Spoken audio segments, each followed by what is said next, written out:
আসসালামু আলাইকুম প্রিয় দর্শক। আজকে আমি আপনাদের সাথে শেয়ার করব ওভেনে পারফেক্ট কেক তৈরির একটা রেসিপি। তো যারা নতুন ওভেন কিনেছেন তো তাদের জন্য এই টিপসটা খুবই গুরুত্বপূর্ণ। তো আমি আজকে একদম A to Z আপনাদের সাথে শেয়ার করছি। তো আমি 4টে ডিমের কেক তৈরি করে নেব। সেজন্য আমি 4টে ডিমের সাদা অংশ নিয়েছি আর 4টা ডিমের জন্য আমি 1 কাপ চিনি নিয়েছি। চাইলে কেউ একটু চিনিটা কমও নিতে পারেন। তো আমি এবার সাদা অংশটাকে দিয়ে বিট করছি। তো 2 মিনিট বিট করার পরে আমি এখানে আবারও চিনি অ্যাড করছি। তো আমি চিনিটাকে একবারে ব্যবহার করব না, আমি বারবার ব্যবহার করব। এতে করে কিন্তু ফোমটা খুব ভালো হবে। আর চেষ্টা করবেন বারবার করে কিন্তু চিনি অ্যাড করে ফোমটাকে রেডি করার জন্য। তো দেখতেই পাচ্ছেন আমি কিন্তু ভিডিওটি একদম স্কিপ না করে আপনাদের সাথে সম্পূর্ণ শেয়ার করছি। হয়তোবা একটু লম্বা হয়ে যাবে, তবুও আপনারা শুরু থেকে শেষ পর্যন্ত দেখে নেবেন। তো সাদা অংশ ফোম করার পরে এবার আমি কুসুমটাকে দিয়ে দিচ্ছি।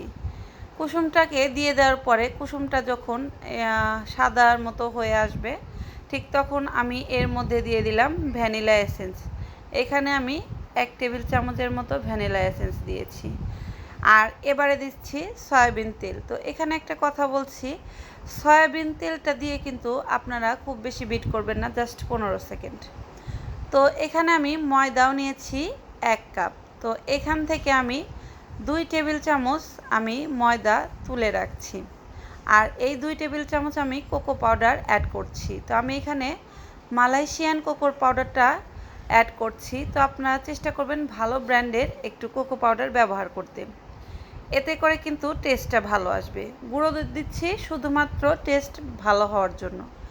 এবারে দিয়েছি বেকিং পাউডার 1 টেবিল চামচের একটু কম। তো ছাঁকনি দিয়ে ছেঁকে নিয়েছি, বাকি অংশটা ফেলে দিলাম। আবার এটাকে খুব সুন্দর করে মিশিয়ে নিচ্ছি। তো মেশানো হওয়ার পর আমি ব্যাটারের মধ্যে অল্প অল্প করে দিব, জাস্ট অল্প অল্প করে দিব। আপনাদের সাথে সম্পূর্ণটা খুব ভালোভাবে শেয়ার করছি যাতে আপনারা নো ফেল হন। তো ভিডিওটি আমি আবারও বলছি একদম শুরু থেকে শেষ পর্যন্ত দেখবেন।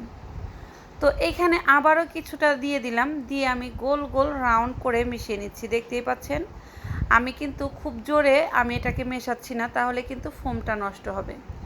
1 চিমটি আমি লবণ সবসময়ই মিষ্টি জাতীয় জিনিসের মধ্যে দিয়ে থাকি, এতে করে মিষ্টির ব্যালেন্সটা কিন্তু খুব ভালো থাকে। তো আমি আবারও অ্যাড করলাম আর গোল গোল করে এইভাবে ঘুরিয়ে ঘুরিয়ে দেখতেই পাচ্ছেন একদম আলতো হাতে স্মুথলি ঘুরিয়ে ঘুরিয়ে খুব সুন্দর ব্যাটার তৈরি করতে হবে। তো ব্যাটারের থিকনেসটা কেমন হবে সেটা আপনারা দেখতেই পাচ্ছেন। তো এবারে আমি একটা 6 ইঞ্চির মোল্ড নিয়েছি, তো ঢেলে দিচ্ছি। আর এখানে আমি প্রথমে ফ্রি হিট করে নিয়েছি 5 মিনিট। তো এক একজনের কিন্তু তাপমাত্রা বা এক এক রকম থাকে। তো আমি এখানে 160 ডিগ্রি সেলসিয়াস দিয়েছি। আমি 180 ডিগ্রি দিলে দেখা যায় নিচেরটা একটু পুড়ে যাওয়ার সম্ভাবনা থাকে বা মাঝে মধ্যে হয়। সেই জন্য আমি সবসময় 160 ডিগ্রিতে করে নিই, এতে করে কিন্তু কেক সুন্দরভাবে সেট হয় আর একটুও কিন্তু পুড়ে যায় না, লেগে যায় না। আর এখানে দিয়ে দিচ্ছি আমি 18 মিনিট। তো আপনাদের স্পিড অনুযায়ী বা আপনাদের তাপমাত্রা অনুযায়ী আপনারা কিন্তু দিয়ে নেবেন। তো এই যে দেখেন 18 মিনিট পর কেকটা কত সুন্দর বেক হয়ে গেছে, উপরে কত সুন্দর লেয়ার পড়ে গেছে আর ভিতরে মাশাআল্লাহ কি বলবো।